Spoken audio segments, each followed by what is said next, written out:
আজকের ভিডিওতে আমরা জানতে চলেছি কেন প্রতিদিন বই পড়া উচিত।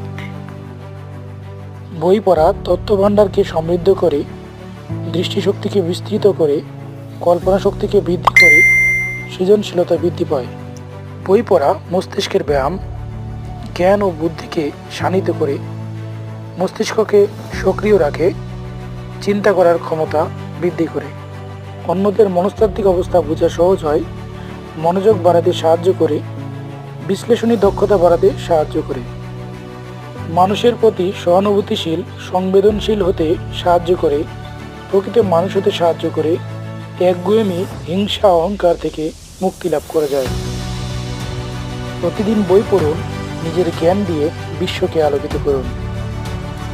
বই পড়ার মাধ্যমে প্রতিটি ঘরে তৈরি হোক আলোকিত মানুষ।